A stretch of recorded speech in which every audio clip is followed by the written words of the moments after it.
Good morning students. आज की इस वीडियो में अपन करने जा रहे हैं निबंध लेख। निबंध लेख जो आप इंग्लिश में बोलते हैं ऐसे। ये निबंध क्या होते हैं? निबंध का अर्थ होता है विचारों या भावों को सुसंबद्ध रूप से बांधना, यानी कि आपके मन में, आपके दिल में जितने भी थॉट्स आ रहे हैं उन थॉट्स को सुसंबद्ध या एक किसी योजना से लिखना, पहरे बना के लिखना या वाक्य बना के लिखना, उसे ही क्या बोलते हैं? निबंध कहते हैं। निबंध के अंग, यानी आप एक ऐसे लिख रहे हैं, उस ऐसे के पार्ट्स कितने होते हैं? नंबर एक देखो, होती है भूमिका। भूमिका में क्या आता होता है?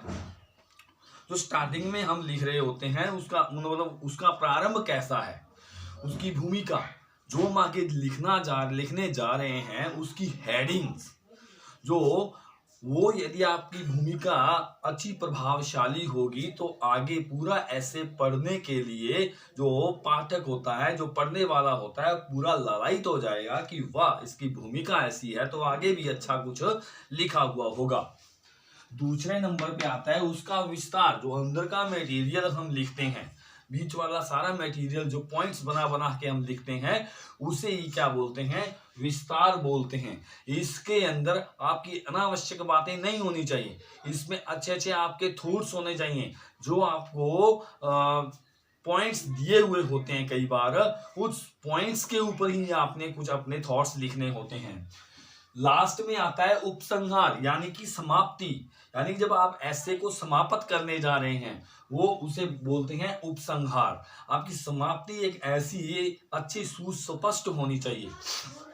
देखिए, निबंध के भेद, जो आपका ऐसे है, ऐसे भी क्या होते हैं? चार प्रकार के ऐसे होते हैं। नंबर एक होता है वर्णनात्मक। ऐसे जो निबंध होते हैं इसमें क्या होता है? कोई वस्तु, घटनाओं, स्थान, कोई दृश्य या कोई त्योहार आदि का उसमें वर्णन किया जाता है। जैसे कोई हमारा जैसे हम दीपावली का ऐसे लिख रहे हैं, दीपावली का प्रस्ताव लिख रहे हैं, कोई ऋतु के बारे में लिख रहे हैं, गाय का प्रस्ताव लिख रहे हैं, कोई ताजमहल का के बारे में आप लिख रहे हैं, तो उस चीजों का क्या कर रहे हैं हम? उसके बारे में जो लिख रहे होते हैं वो वर्णनात्मक निबंध कहलाते हैं। वर्णनात्मक यानी कि ऐसे कहलाते हैं आपके। दूसरा जो होता है ये विचारात्मक होता है, थॉट्स होते हैं जिसमें, इसमें समाज के प्रति थॉट्स होते हैं, साहित्य, राजनीति आदि विषयों पर मौलिक विचार होते हैं।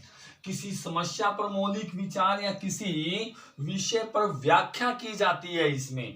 तो ऐसे में देखो, विज्ञान वरदान या अभिशाप, विज्ञान वरदान या अभिशाप, विज्ञान के चमत्कार, इस तरह से ऐसे आते हैं। दूरदर्शन और शिक्षा, कंप्यूटर, इस तरह से उसमें क्या आते हैं? ऐसे आते होते हैं। शिक्षा, राजनीति और धर्म, इस तरह के भी उसमें ऐसे आते होते हैं। विवरणात्मक, यानी कि तीसरा जो नंबर है आपका विवरणात्मक है। इसमें प्राचीन अथवा नवीन, यानी कि इसमें प्राचीन यानी कि पुरानी, अथवा नवीन का मतलब नई, वास्तविक अथवा कल्पना काल्पनिक घटनाओं, संस्मरणों मतलब यादों, कथाओं का विवरण दिया जाता है इसमें। तो इसमें क्या होता है? जैसे हवाई यात्रा के बारे में आप लिख रहे होते हैं, विद्यालय का वार्षिक उत्सव यानी कि एनुअल फंक्शन के बारे में आप लिख रहे होते हैं, महात्मा गांधी के बारे में आप लिख रहे होते हैं, मेरे जीवन की यादगार घटना के बारे में जो अपन इस तरह के जो ऐसे लिखते होते हैं वो विवरणात्मक ऐसे में आते हैं, विवरणात्मक निबंधों में आते होते हैं। नंबर 4 जो आपका है भावात्मक निबंध है, यानी इसमें भावों से भरपूर लेख लिखे जाते हैं। इसमें आप अपने व्यक्तिगत अनुभव यानी कि पर्सनल फीलिंग आप इसमें लिख सकते हैं या मनोभावों को लिखते हैं। ऐसे में कौन कौन से ऐसे आते हैं? जैसे देखो, परोपकार, सत्संगति, मन के हारे हार है, मन के जीते जीत, इस तरह के ऐसे भावात्मक निबंधों में आते हैं। मान लीजिए कि आप कोई ऐसे लिखने बैठते हैं, कोई लिखने जा रहे हैं, तो उसमें आपने ध्यान क्या रखना है, कैसी कैसी बातों का ध्यान रखना है उसमें। देखिए, पहले संकेत बिंदुओं के आधार पर निबंध लिखना चाहिए। यदि आपके पेपर में कोई निबंध लिखने के लिए आया है, उस निबंध का टॉपिक क्या है और नीचे उसके क्या दिए होते हैं, उसके संकेत बिंदु दिए होते हैं, उसके पॉइंट्स दिए होते हैं, उस पॉइंट्स के आधार पर ही आपने ऐसे लिखना है, अनाप शनाप बातें उसमें अंदर नहीं लिखनी है। दूसरा, वाक्य संक्षिप्त तथा चुस्त होने चाहिए। जो आप ऐसे लिख रहे हैं उसमें आपके जो वाक्य हैं वो छोटे छोटे वाक्य होने चाहिए। पूरा विस्तार से अटपटे या कोई जटिल यानी कि उलझाने वाले वाक्य नहीं होने चाहिए, बिल्कुल चुस्त होने चाहिए। तीसरा जो है, यथा प्रसंग काव्य पंक्तियों सूक्तियों महान व्यक्तियों के उदाहरण लिखने चाहिए इसमें। यानी कि यथा प्रसंग कोई भी ऐसा घटना लिख देनी चाहिए जिससे कोई ना कोई प्रेरणा मिल रही हो। काव्य पंक्तियां यानी कोई कोई दोहा लिख दो, कोई शेर उसके अंदर लिख दो, कोई सूक्तियां, कोई कहावत मुहावरा कोई लिख दो उसमें। महान व्यक्तियों के उदाहरण यानी कोई भी महान व्यक्ति है उसका कोई ना कोई उदाहरण दे दो, जिससे निबंध क्या है आपका प्रभावशाली बनेगा। जो नेक्स्ट, निबंध में सरलता तथा मधुरता होनी चाहिए, तुम तड़ाके की भाषा नहीं होनी चाहिए। आपके जो निबंध लिख रहे हैं उसमें क्या आनी चाहिए, मिठास, सरलता, समझ में आ जाना चाहिए, स्पष्ट होना चाहिए आपका। पांचवा जो है आपका वो है, निबंध लिखते समय अशुद्धि यानी कि कोई काट छांट नहीं होनी चाहिए, गलतियां मिस्टेक्स नहीं होनी चाहिए। अनावश्यक विस्तार यानी कि कोई आप थॉट लिख रहे हैं उसके अंदर अनावश्यक अनाप शनाप नहीं लिखना चाहिए। अस्पष्टता यानी कि कोई भी आप विचार लिख रहे हैं आप अपना, तो बिल्कुल स्पष्ट लिख देना चाहिए कि यह ताजमहल है। ताजमहल के बारे में यदि हम लिख रहे हैं तो बिल्कुल उसकी स्पष्ट बातें लिख देनी चाहिए कि रात की चांदनी में ये ताजमहल बहुत चमकता है, ये बिल्कुल स्पष्ट बात है। अपनी बात का खंडन से बचना चाहिए। नहीं है कि आपने अपनी बात ही लिख दी और उसका ही खंडन करने जा रहे हैं, मतलब विरोध करने जा रहे हैं। ऐसा करने से आपके उसमें अंक कट सकते हैं।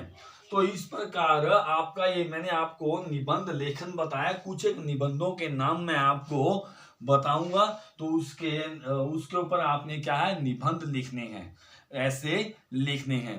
तो इन बातों का आप ध्यान रखिए, इन बातों का आप ध्यान रखेंगे तो आप अच्छा निबंध लिख सकते हो। दूसरा नेक्स्ट, शब्द सीमा। जब आप निबंध लिखने बैठते हैं तो आपके वर्ड्स यानी कि शब्द 200 या 250 से ज्यादा नहीं होने चाहिए।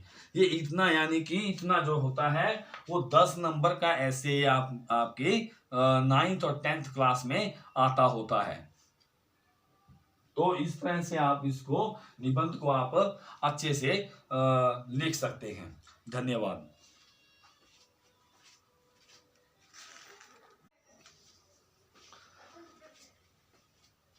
हेलो स्टूडेंट्स, तो इस वीडियो में हम एक वर्णनात्मक निबंध करने जा रहे हैं। तो देखिए, वर्णनात्मक निबंध जो लेख है उसका नाम है वसंत ऋतु। और वसंत ऋतु के हमारे को सीबीएसई बोर्ड में जो पेपर आता होता है वो पॉइंट्स भी साथ में दे देते हैं। तो उसी पॉइंट्स के आधार पे हमने वसंत ऋतु का वर्णन करना होता है। तो देखिए, वसंत ऋतु में हमारे को पॉइंट्स क्या दिए हैं, भूमिका, समय तथा मौसम, सौंदर्य, त्योहार, उपसंहार। इन्हीं पॉइंट्स पे हमने क्या है ये ऐसे लिखना है। तो देखिए, सबसे पहले हमारे पास है भूमिका, यानी कि मैंने आपको बताया था जो 3 अंग मैंने आपको बताए थे, एक तो भूमिका था, एक विस्तार था, एक उपसंहार था। देखो, भूमिका आपको पहले सबसे पहले नजर आ रही है, उसके बाद में सबसे लास्ट में उपसंहार यानी कि समाप्ति आपको नजर आ रही है। जो बीच वाला जो हिस्सा होता है, इस बीच वाले हिस्से को क्या बोलते हैं, विस्तार बोलते हैं। भूमिका देखिए बसंत ऋतु के बारे में, यानी कि इसकी स्टार्टिंग ऐसी हो कि बीच वाला पढ़ने के लिए कोई लालायित हो जाए।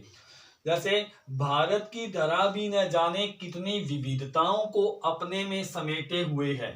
यानी कि भारत की कितनी, यानी कि जो भारत की धरती है वो अनेक विविधताएं यानी कि विभिन्नताएं, अलग अलग प्रकार की संस्कृतियां समेटे हुए है।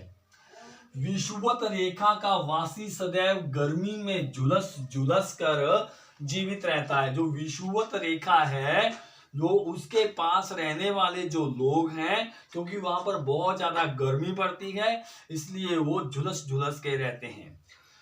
बेचारा ध्रुववासी यानी कि जो ध्रुव के पास जो रहते हैं, वो बर्फ से आच्छादित रात्रियों में ठिठुर ठिठुर कर किसी तरह गुजारा करता है। यानी कि जो ध्रुव के पास रहने वाले जो लोग होते हैं, वो बहुत ज्यादा वहां पर सर्दी पड़ती होती है। पर भारत के तो कहने ही क्या, आगे मैंने डैश छोड़ दिया, यहां से ही आगा बेचारा वो सोचने वाला पढ़ने वाला क्या सोचेगा पता नहीं आगे क्या लिखा हुआ होगा। भारत में ऐसा ही कौन सी ऋतु होगी जो इसने इसके अंदर जो लिखा है वो पढ़ के देखना होगा, लड़ाई तो जाएगा, इच्छुक जिज्ञासा बन जाएगी। यहाँ की धरा तो स्वर्ग तुल्य ही है, जहां 6 ऋतुओं का चक्र गतिशील रहता है। इन ऋतुओं में वसंत का स्थान सबसे ऊंचा है, इसलिए इसे ऋतुराज कहा गया है। अब वसंत के बारे में इसने यहाँ स्टार्टिंग में बहुत कुछ लिख दिया। अब पढ़ने वाला आगे जरूर इसको पढ़ के देखेगा कि वसंत में ऐसा होता क्या है। तो सबसे पहला जो पॉइंट हमने भूमिका कंप्लीट किया, उसके बाद समय तथा मौसम। समय तथा मौसम, चैत्र और बैसाख मास बसंत के काल हैं। काल का मतलब समय है। चैत और बैसाख 2 महीने हैं ये। इस ऋतु में न तो अधिक गर्मी होती है न अधिक सर्दी। ग्रीष्म अपनी गर्मी से धरती को दग्ध करता है, दग्ध का मतलब जलाता है। वर्षा इसे सींच कर शांत करती है, बारिश आती है शांत कर देती है। शरद और हेमंत अपनी ठंड से ठिठुरन पैदा करते हैं। शिशिर पत्तों को गिराकर पतझड़ ला देती है। तो इसके बाद वसंत चारों ओर सौंदर्य ही सौंदर्य विखेर देता है।